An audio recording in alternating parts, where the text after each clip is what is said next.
living in uncertain times. In a season when it's easy to give in to fear, it's important we keep our eyes fixed on something other than our circumstances or the latest headlines. What we need in this time is perspective. Well, hi everyone. My name is Wienand. I have the privilege of pastoring a little community here in Costa Mesa called Genesis, and equally privileged to be partnering with some remarkable men and women who lead churches around the city. It's moments like this that we really enjoy the wonder of unity and the joy of collaboration. You know, when I moved here from South Africa 24 years ago, I was curious as to see how I would handle driving on the other side of the road. Being a British colony, we used to drive on the left-hand side of the road. So when we turned, it was tight left, wide right. And then, of course, switching here, it was tight right, wide left. Now, that in and of itself is not problematic.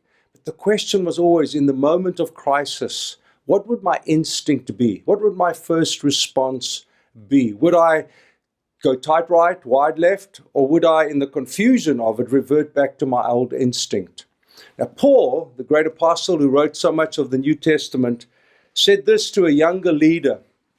He called him and he said to him, listen, what I'd like you to do, Timothy, he said, first of all, I urge you, by instinct, the first thing when you think about a crisis or a moment of challenge is I urge you, he says, to supplicate. Prayers, intercessions, and thanksgiving be made for all people, for kings and all who are in high positions, that we may lead peaceful, quiet life, godly and dignified in every way. This is good, and it is pleasing in the sight of God, our Savior, who desires all men to be saved. Now, you know what is compelling about this text?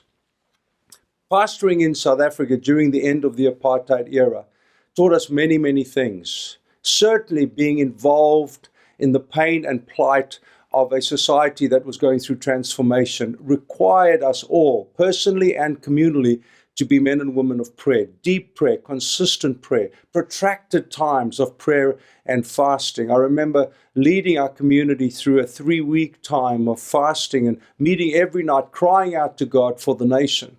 You can imagine our joy when we saw the television reveal Nelson Mandela's release from prison.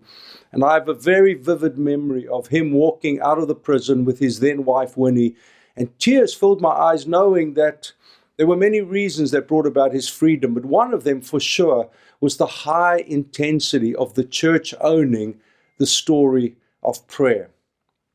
In the United States and worldwide, we are facing something quite unprecedented in our time.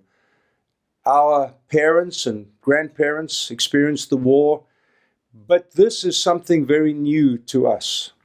And I want to ask of us today, can it be that we are men and women whose first instinct, whose first response, like Paul says to Timothy, is prayer, being found in our wonderful Father's presence, where we cry out to God. And then he gives us a kind of a rhythm of prayer, which means let's cry out to God. Let's petition the throne of grace to pray for those in government. So it's for the Trump administration and Congress and Senate. It includes the governor and those at Sacramento. And then, of course, our dear local mayor and city council members, that we really call out to God for them. Firstly, for their protection. Secondly, for their wisdom. Thirdly, that decisions are made by faith and not by fear. I was in the grocery store this morning just picking up a few last-minute supplies, and I was so delighted to see the grace within which people were stocking up. But may it be that we're not a people who react in panic and fear in this time of uncertainty, but rather we're men and women of faith, believing that in this hour of great need, with pain and heartache and sickness and maybe even death, that we bring joy, we bring grace, we bring faith, we bring our prayers to the conversation. What a great story it would be that Costa Mesa be a shining light in quite a dark chapter of this region's history, because we are men and women, boys and girls who are found in prayer. We're not able to gather in large groups, but we are able to gather in small groups and pray, and then pray some more and some more after that. Thank you for listening, thank you for watching, and thank you for being part of the solution in this time of need. God bless you all. Thank you for joining us for Perspective.